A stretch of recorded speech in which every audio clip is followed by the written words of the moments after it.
Welcome to Embrace the Spiritual Podcast. Join friends Michelle and Dawn as they share tips on how you too can open your heart, raise your vibration, and reclaim your sovereignty. Hear what they have experienced and overcome in their spiritual journeys while navigating this expansive spiritual multiverse. Discover how they transform their soul lessons from ordinary into extraordinary. Follow, subscribe, and share our podcast so you don't miss an episode. Check out our website, embracethespiritual.com, for additional content and a list of upcoming episodes. And don't forget, follow Embrace the Spiritual on Instagram and Facebook.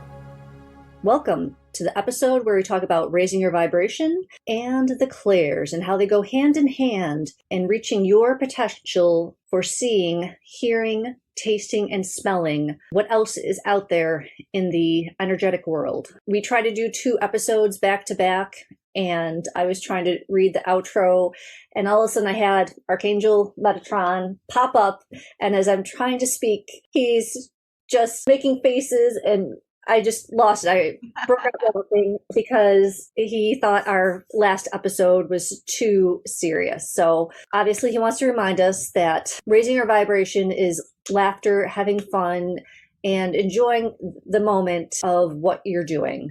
And I love, honor, and respect him for doing that. You know, this is definitely clairvoyance for me. It has definitely exploded within the last year. It hasn't even been a year since I've gone through my training. I think after my first aura session, my intuitive knowing kicked in, like, you have to do this, you have to do that. But the clairvoyance is definitely becoming more pronounced, where I can see beyond the veil. I can see lights, I can see situations, I can see into the future. Sometimes I'm looking at timelines that I know I need to clear because I don't want to bring in that timeline for myself or for friends. I saw a timeline for myself where I did something and it was not going to be taken the proper way to the person I would be sending it to, and it would have cut off communication. Well, little did I know that I was supposed to cut off communication with this person farther down the line, which I have not stepped into that timeline yet, but it's just not time yet, and I will be taking care of that. So I'm setting up my boundaries. It happened very quickly. Within the last month, I realized that I was doing a dishonor to myself and holding myself back to tap into the clear senses. And they don't always come when you want them to or when you think they should. But when they do, you have to honor that moment in space when they're presenting themselves to you. I was going to a friend's house to pick up something, and all of a sudden I see these dragons under these buildings, and they are chained down. And she wanted to deliver the plants to me, and I said, oh no, I'll pick them up, because I was covered in head to toe mud because I had been gardening and I know I needed to take a break. And I just felt like this is something I need to do. And I had the clairvoyance to see these animals that needed help, our beautiful, benevolent animals and creatures. Please help us. They were not happy. They were under a dark spell, and there was, other beings involved. And that's pretty much all I can say. So I was there to hold space to help them release from this dark magic. Wow. So you never know when it's going to come to you. It would be nice. Could I have stepped into that timeline and seen? I probably would have left a little bit sooner, but everything is divinely timed, and I have to honor it when I see it and clear the timelines that are not going to be on the highest timeline for myself, my family, and sometimes it's come up for friends. I often see timelines of things happening, and then when I tell this person, oh, I saw this happen, and they're like, what just happened? Like, what you described to me happened 4 months ago. Wow. But because of the busyness of our lives, we haven't been able to talk. And I just forewarned this person, by the way, I saw this timeline, I cleared it, but it doesn't mean it's fully clear, because I'm walking on a higher path, and you probably have to do the work for it to fully clear it. Because, just because you can see something doesn't mean that everybody is on that timeline that you are walking. Really appreciate that you said that, because the people that have a really strong clairvoyance, like Dawn and her husband, they see so much. And as Dawn said, we're not going to impose on other people's free will, but sometimes you see something about somebody else. They have yet to learn it. So this is, I think, one of those intuitive gifts that sometimes you have to be sensitive around sharing the information with others. I know that people that do readings for clients have this responsibility to share the information. But remember that even if somebody who is clairvoyant has shared information with you, it is your responsibility to do with that information what you will. The other person giving you the information, it's not their responsibility. You have to be accountable and responsible for that information. So I just wanted to add that piece because clairvoyance tends to be one of the more sought after clairs because it tends to be the most obvious. A lot of people will see visions like a movie playing out in their third eye. They might see flashes of images or colors. It might be like you are looking at, a computer screen or a TV screen. And what you end up doing is you use your other intuitive gifts to help decipher the message. Because as much as people want to seek out this gift, remember that it's a snapshot, it's an image, it's a movie, whatever the case might be, but it needs context around it. Raising your vibration, building your other foundations, shielding boundaries and grounding. Those are things that help you connect to this and connect to your other clairs so that you can paint the bigger picture of really what your intuition is telling you. And it is the bigger picture that usually when you're tapping into your clairs that you need to be looking at. And I think a lot of people forget because they think, oh, it's because of this, and that's your ego mind. And you really have to come from a place that you are heart-centered, have an open mind, so you can look at, because I sometimes see multiple timelines. And when you see multiple timelines, it is very hard because you see the negative timelines, you see the middle of the road timelines, and then you see the high timelines, but you don't see past those timelines to where they're going to end up with that resolution of the choice you've made. And I'm not saying that you should always pick the negative timelines. I'm just saying that when you start coming from a place of an open heart, you are opening a book that has many different endings. I don't know if you remember those pick your own adventure books. It is literally like that sometimes for me. I do have to say, hold on, what am I doing? Is this for my highest good, or am I coming from a place of ego?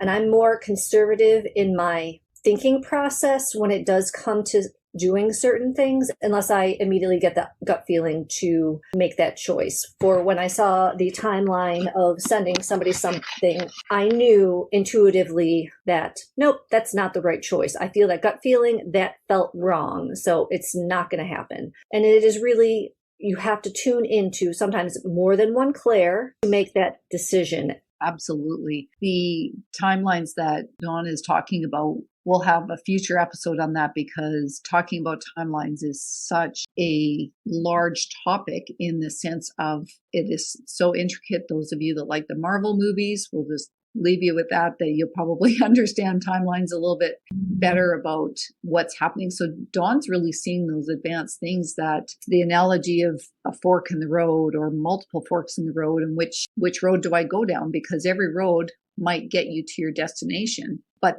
the journey of that road is going to look different. And that's really what timelines are. They are different options of how you are living this life. So I just wanted to add some context around that because Dawn's actually seeing those opportunities or things that you may want to stay away from and able to make a decision on being able to see those timelines. That's huge in how she's living her life to her highest potential and her most organic timeline. True. And just because I'm on this timeline now doesn't mean that I'm going to continue, because we have different choices. Different things are always happening. I mean, think about even, do I want a pear or banana? Well, the pear might lead you down, going to the store, but the banana might lead you to your cupboard and you might get a phone call instead. All the choices we make does tap into that knowing, especially like thinking to raise your vibration, even going out for me. I'm very food sensitive. I have to be very careful when I eat because it doesn't always end up on that high timeline. It sounds really good on that menu.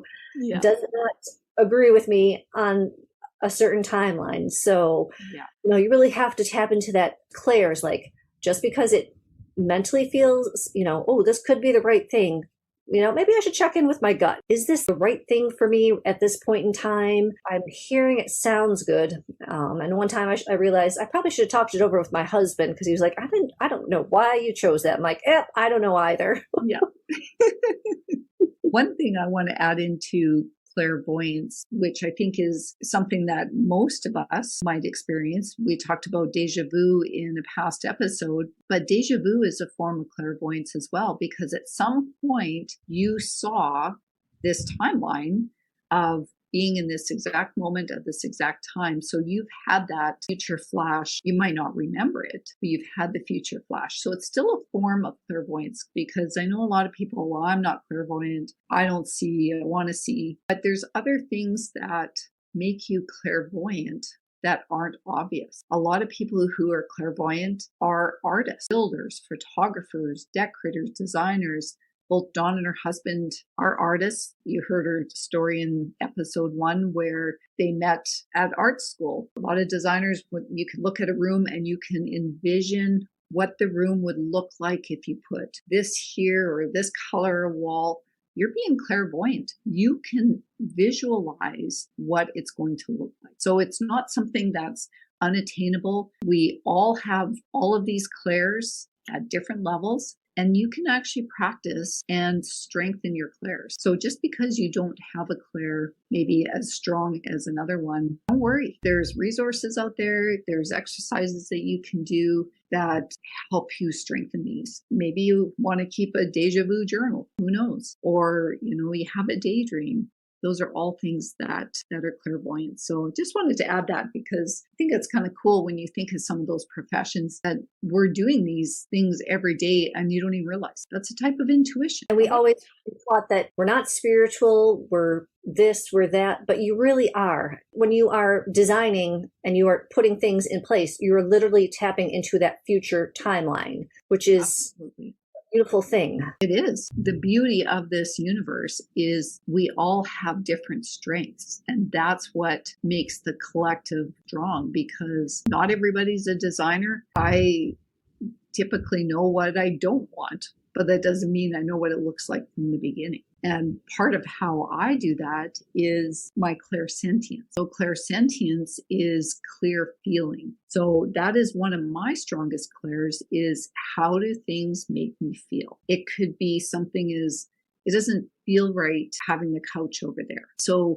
a lot of times when you hear people use that type of language, that usually will be an indicator of what kind of intuitive gifts they have. So when you hear people, I see this, I feel this, that's what really they're saying is that's the intuitive piece. It doesn't feel right. The situation feels a little sketch. I'm not going to go in there. Or you go into a room full of people. Maybe you can feel the dense energy in that. A lot of course, empaths, this is a very strong intuitive clair for empaths, because a lot of empaths feel what's going on around them. I used to think I just had an upset stomach most of the time. And I probably did on some level, but really my gut was telling me something wasn't right. And I was mistaking it for something else. So I wasn't tapping into maybe things that could have changed a situation for the better. You could feel someone else's pain. I think empaths is its own episode, because there are so many tools that you can do as an empath. And this is a very big topic. But most of us aren't really consciously aware of being a clairsentient. We get that strong gut feeling that we should or shouldn't do something, or you meet someone and they give you the creep. So just honor that. Don't discount what you're feeling. If you're feeling like that, there's very likely, if you're not already kind of a healer type person or a caregiver or something, a profession that does that, maybe a therapist, you are likely clairsentient, because you can feel what maybe isn't being said, right? You can read the saying, reading between the lines. Sometimes you can feel what isn't being said, because you're tuning in to that emotional energy. I've made plans with my husband, like we were supposed to go on this ghost walk, and the night of the ghost walk, we're both like, this doesn't feel right. I don't think we should go. And I still don't know why, but I am so glad that I didn't go. And I can't remember if there was something specific that happened while my friends were there, but it just felt off to us. And then after my friends told me something happened, not that they were upset that they went, but it just felt off to both of us. And there's a lot of times we get invited places and we're both like, this doesn't feel right. And it's nice to have the confirmation from him, because a lot of times it's just me. Before I was on my journey, be like, I really don't want to go to this place. And he's like, oh, well, we're supposed to go do it, play the games and support this person. And it's just like, why? This does not feel right. Why do we have to do this? And, and then I forced myself to go, and I'm just like, I gotta leave. It just was not enjoyable to me. And then after the situation, you'd be like, oh, you know what? That didn't feel right to me either. But I was tapping into that energy of being there already. It really does help you. And it doesn't mean that something bad's going to happen, but it could be that there's something there to infringe upon you, or you're tapping into a negative timeline that you're not supposed to be on. Right. And we don't look at it with judgment. We just say, I have to honor this feeling that I'm feeling and not do it. If more of us tapped into that and honored that, saying no is okay. You can say no. We're not here to people please. I know we touched on that last episode. People pleasing is something that takes you possibly onto a path that you were not meant to be. We are responsible for our own selves. Nobody else. We're not responsible for other people's feelings. We're responsible for our feelings. And if we're not honoring that and then question why don't I have a strong Clair sentient as that person? Well, guess what? If you're not honoring what information you're already getting, how can you expect more of that to come to you? And how do you expect it to strengthen if you can't honor what you're getting in the first place? We're looking at things energetically in the physical realm. So when we're picking up on that subtle energy that feels off, like I have that feeling, somebody was offered a free plane ticket and I said, it does not feel right, because how do you know that this person isn't going to not buy you the return ticket? They said they would buy you the ticket there, and you've been contacted by their fiance and they want you to live with them, while they're gone away serving overseas. How do you know you're not going to get stuck there? And then you're going to have to be calling home and saying, oh my gosh, I can't get home. Can you please help me? I'm in another state, thousands of miles away. So you also don't want that energetic exchange, really. Yes, you energetically owe someone because you accepted something for free. Oh, I like that. That energetic, what could you call it? An energetic debt. Right? Yeah. Then we feel that we're obligated to somebody else. That's not healthy to be in that position for ourselves. It's not for our highest good when we feel that we owe somebody, because that's giving that other person power. I owe somebody, they're holding that over me. All of those things that keep your energy vibration low, release yourself from that. You are not obligated to anybody else. I will sound like a broken record on this. You are only responsible and accountable to yourself. That is self-love. That's empowerment. You're reclaiming your power, and you can say no. There is power in that 2-letter word. No, you're not being rude, because you don't know what agenda that other person has. As Dawn said, that you are buying into. You are accepting that by feeling like, wow, it's free. Something might be fun. If you want to do it because you want to do it, not because it's just helping somebody else out. Right. We love our friends and all that, but at the same time, when we go into, you're making a contract, you don't know if this person has dark entities, dark magic. I know because she's never done energy work that she is probably on the not the highest timeline. So I have to, as an energetic worker, look at it that way. Free doesn't mean always it's a good thing. I'm grateful that I now have the knowledge of looking at things that way. And it's just that awareness, absolutely, of looking at things differently. That's really what's helped us. We hope that that can help you, is question things, look at things differently, check in with that, your heart self. Look for those messages from your higher self. Does this feel right? Is this something that's going to benefit me in the long run? Whatever questions you need to ask, but just check in with yourself. And I wish these were, things that we had learned when we were little that there's always an energetic push and there's always an energetic pull. But unfortunately, we did not. Kids are so stinking smart that a lot of times we keep these concepts from them, thinking that it's too advanced for them. These kids that are coming in these days are so evolved, they're so aware, and we're doing a disservice by not sharing that and just living in that existence with them. Don't keep it separate from them. If anything, they're going to be teaching us more and more because we've got all the programming that we're trying to release those shackles. They don't have that coming in. So by us self-healing and doing these techniques to raise our vibration,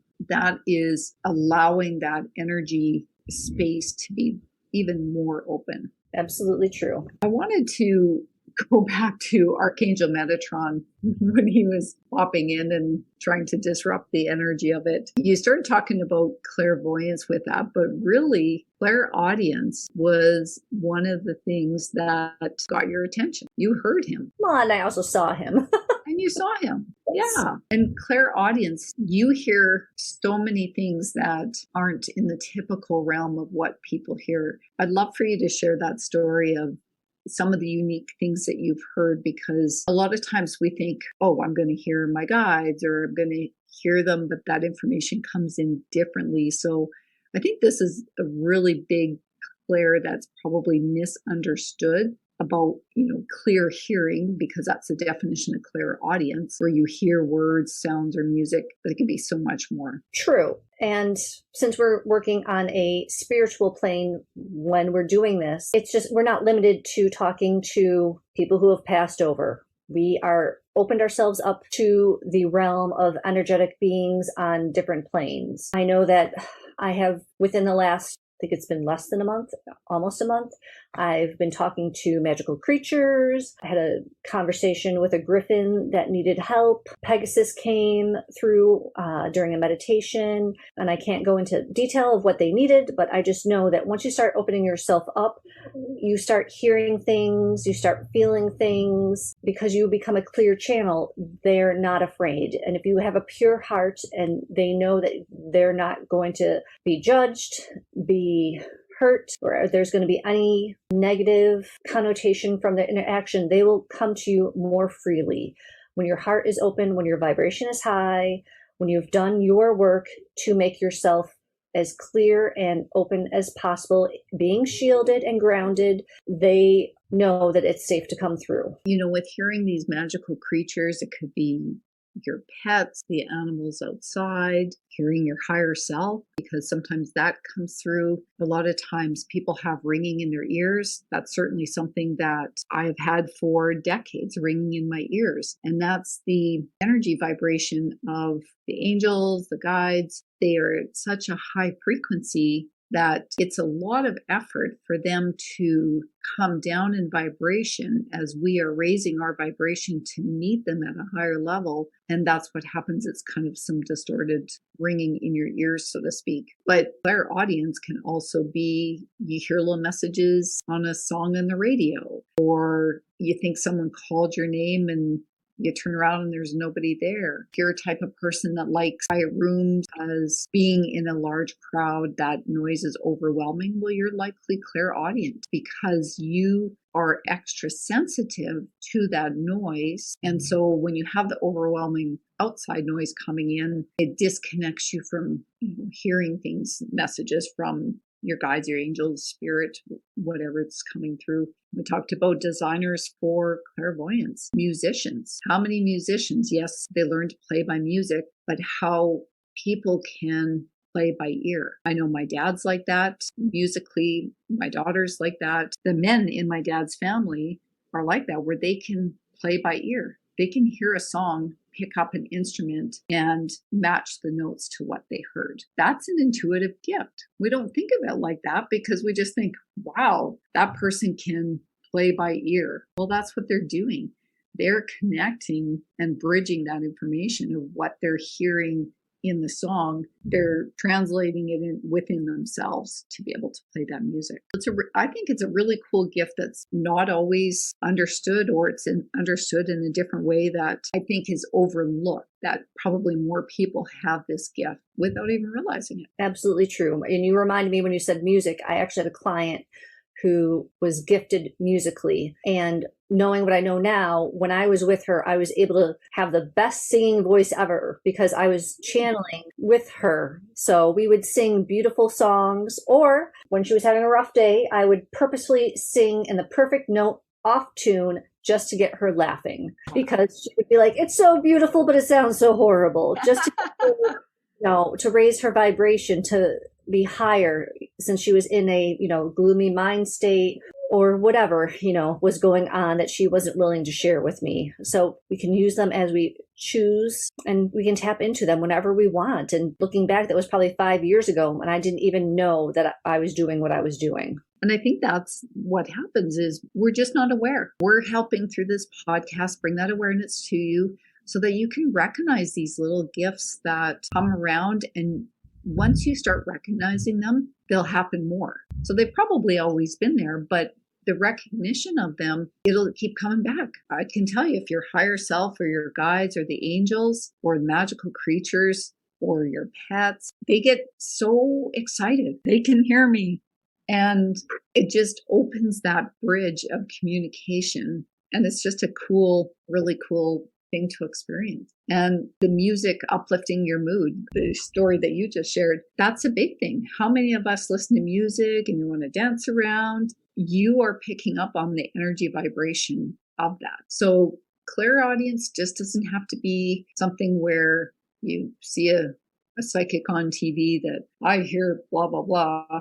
Well, it's so much more than that. So we just want you to recognize that. And it could be something like hearing answers in your head and those responses to things. That's actually a type of clairaudience. You hear something pop in your head, someone's giving you a message, as clairaudience. Ties into claircognizant, as I've learned, is my strongest clair, and it's clear knowing. And it's been a challenge to really identify that information. And that was their last episode, talking about the higher self versus the ego mind, because clear knowing, I don't know why I know what I know, but I know it. And it's so easy to discount that, but you need to recognize that that's an intuitive gift that you're being given. Some energetic information is being given to you, and you just know what's happening. I know that when we sold our acreage and we moved the next province over, I knew the house that we had looked at, even though it kept getting delayed because our house wasn't selling quite yet, but I knew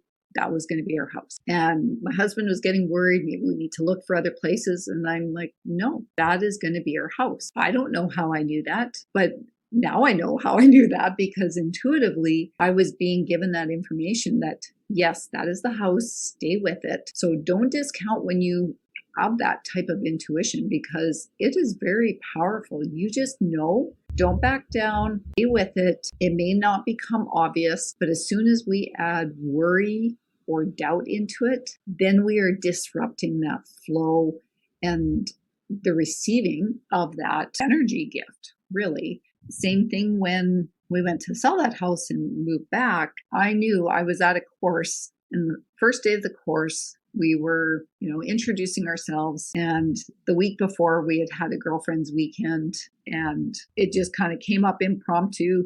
Oh, maybe we should look at houses here.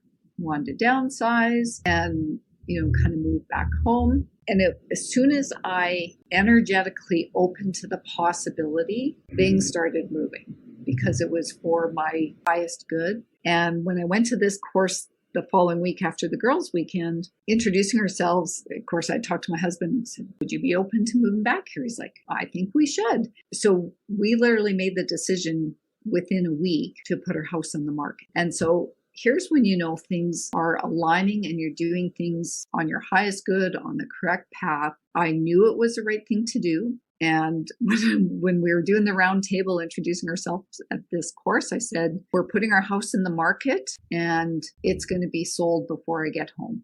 And I was at this course for 3 weeks. Everything aligned. My husband bless his heart, had to get the house ready for sale. But what do you know? The videographer had a sudden cancellation and they could do the drone work and video the house and photograph the house to make it work to put the house on the market. Everything just aligned like you couldn't have planned it any better. Because we really didn't plan it. The universe planned it. We were open to the possibility. So don't worry about the how. Don't worry about how it's going to happen. Just open yourself to the possibility. And intuitively, I knew that was going to happen. As it turned out, we got an offer within just over a week. We got an offer, and the condition release date was the night before I drove home. So the house literally sold before I got home. And it was my clear knowing. My husband said, I don't know how you knew that, but that's the way it happened. I just knew it was going to happen that way. So I have really learned to honor that because I was able to recognize when those were happening. And that's the key. Recognize when it's happening. And when you honor it, you just get more abundance. And I was grateful for it. I don't expect it. If I know it's happening, I'm not being arrogant. I'm not being, cocky or anything. It's just, I knew it was going to happen. I had an assurance and a confidence in that information. And that's how it always feels when it feels right. My last two houses, I knew we were going to buy our previous house. And then I knew we were looking at this house that I'm in now. We were looking at it with somebody else. And I said, we need to get our offer in right now because those other people are going to put an offer in. And we did it like sitting in the other room. And because we did that, the other people said, oh, well, we don't want to get into a bidding competition. We're backing out. Mm-hmm. So it's that knowing of the situation. And it's happened with one of my cats. I go to a groomer, I take my dogs, and there was this deaf cat. Clark is his name. I just felt that instant connection. He came up and he was like headbutting me. I said to the owner of the cat at the time, I said, if there's any time when you don't want Clark, I will take him. And a couple of months passed. He was living on a very busy road at the groomers. I get a phone call. Are you still interested in Clark? Yes, we'll take him. Had another cat coming in because we had two cats pass the previous year. I said, I've been waiting for this phone call because I knew. And Clark is my buddy. He's a little, handsy. Oh, Clark. I know. Well, he loves to like cuddle with you and he puts his head on your shoulder. Sometimes he forgets that he has nails and he will join me for yoga, but then he wants to play with my hair. So it can be a little abusive relationship, but I tell him, I love you, but you got to go away. You should make sure he listens to our Shielding and Boundaries episode with you. Well, when we do our shields, he is in his shields, but, sometimes those boundaries, he's like, oh, Mom, we share energy. I'm yours, you're mine. I just want to be part of you. Exactly. You waited so long to get me. I'm going to make sure and get all my time with you that I can. Absolutely. And the funny thing is, so he's not deaf anymore. Because we helped him and we're more energetically raised here in vibration, his hearing, he can now hear. You can call him. When you talk about him, he looks at you. When he's missing, because sometimes when it's dinner time, he likes to play hide and go seek.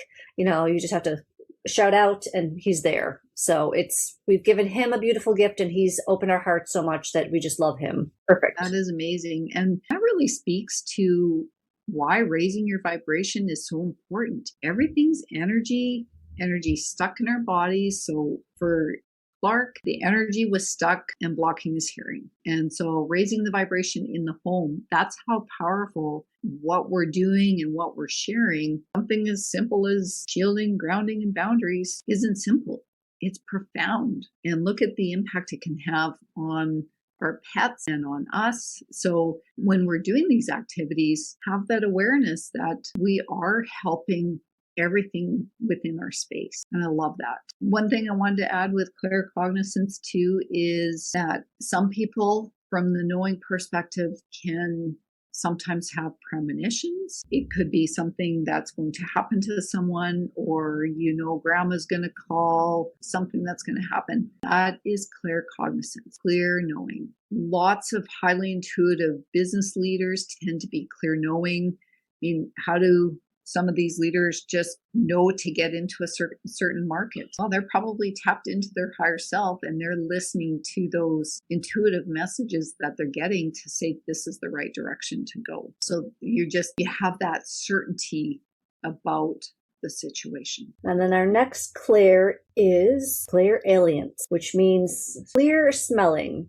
Now, this is one I've had personal experience with, and it sometimes is not what you expect. I was doing a aura session, and we were going back through the timelines to heal something, and all of a sudden I'm like, oh, why does it smell like we're on a farm? I didn't say it that way, but that's what I was thinking. And I said, oh, where are you right now? Oh, I'm on a farm. Oh, are there cows? Yes, I know, I can smell them. So it's not always roses and flowers that we smell when we are tapping into this, but it's fine. For whatever reason, I needed to know that where this person was, what this person needed to, heal and get it done and over with. So we did not stay there that long. Thank goodness. There might be somebody in your life that they always wear this perfume or you associate a smell of baking with them and they've passed away and you smell them or even taste, because when you're smelling, it also has to do with taste of this person, this essence. It brings you back. And because, we are traveling timelines, you can remember a past memory that you have not remembered in a long time of, oh yeah, I remember that in my childhood and that was a really good memory. Or, I really didn't like that and that was not a great memory and maybe I need to heal that. Maybe there's a little healing I need to do with that. Yeah, that's so true, because when we can get those messages that help promote healing for us, that's cool. It's not just about receiving, messages or knowing what to do, but when we can get those messages help us self-heal, maybe it's a trigger, but trigger in a good way because it's bringing something to your awareness that needs to be healed still. So I really like that you included that in that description. Well, we're all here to heal. The earth is counting on us and we are counting on each other energetically. We're all connected. And that's how we use the Clair senses to energetically connect us to what needs to be taken care of and healed so we can all continue on our path. Absolutely. Like you said, the smelling, I've had that when my mother-in-law passed away. Just random, I'd be going to the bathroom at work and I would smell flowers that she used to love. And I'm thinking, okay, like I acknowledged and it really felt heartwarming to have that. I knew she was connecting with me, and they don't do it at the most opportune moments because I'm going to the bathroom and I can smell flowers. Meditative state.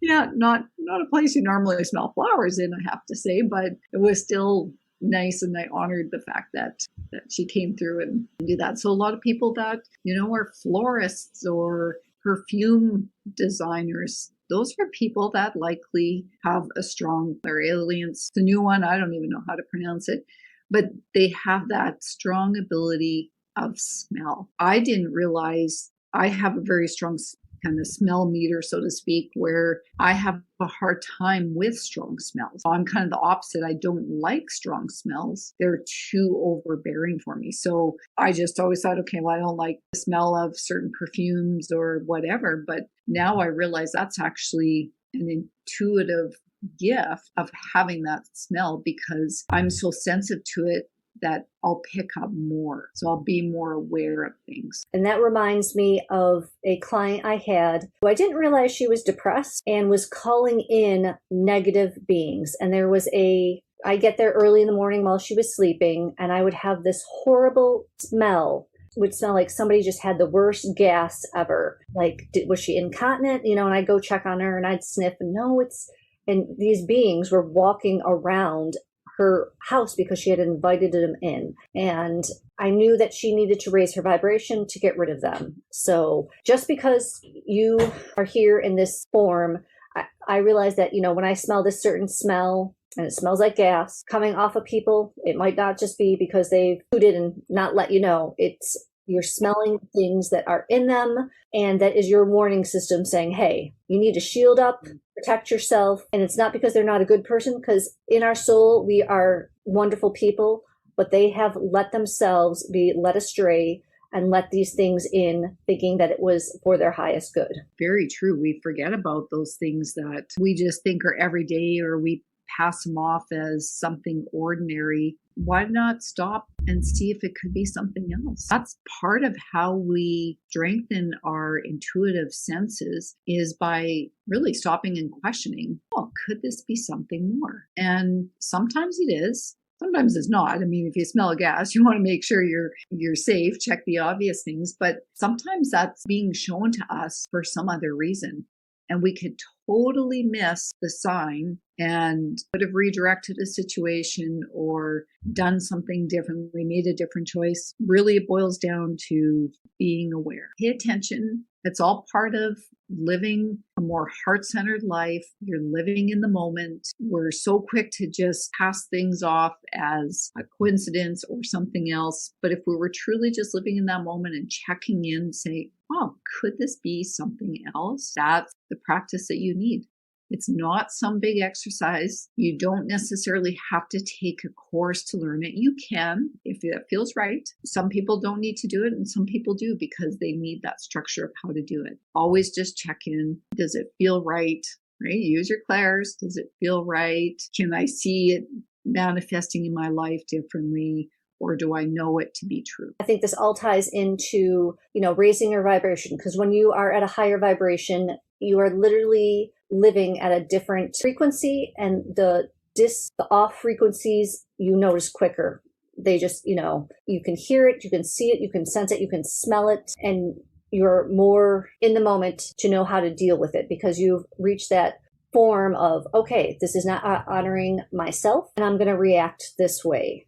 I want to share a quick story that I really just realized in the last few months. Even with all the work that I've done, I kind of had this epiphany, and it really helped me, because I know being the claircognizant, knowing my information, feeling my information, and, secretly wanting to improve my clairvoyance. I want to see, because I felt like if I could see it, it would validate what I knew to be true or what I was feeling. I was really kind of going back and forth with how do I strengthen that clairvoyance. And then through a session that I had with our instructor, Aurora, it came to my awareness that through my clear knowing, when I do readings with clients, I read Akashic records. And what I was finding was I just knew something in what I was describing, so much so that I could actually end up visualizing it. So even though I didn't see like a movie in front of me or a photograph,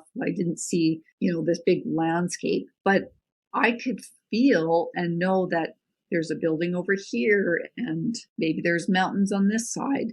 I wanted to share that because here I was trying to seek something out that I was already doing. Know that we're all intuitive. All of our clairs, whatever we may be stronger in, they all overlap. Work on them as a collective. When you work on them as a collective, they will all strengthen, and they're all complementary. They are not meant to be independent of each other. If you have one, you don't have another. That's not true. We have them all. Like if you look at a little kaleidoscope, there's all different shapes and colors of how all those pieces fit together. Join us for our next episode where we talk about spiritual tools. Follow, subscribe, and share our podcast so you don't miss an episode. Check out our website, embracethespiritual.com, for additional content and a list of upcoming episodes. And don't forget, follow Embrace the Spiritual on Instagram and Facebook. With infinite love and gratitude, thank you for joining us.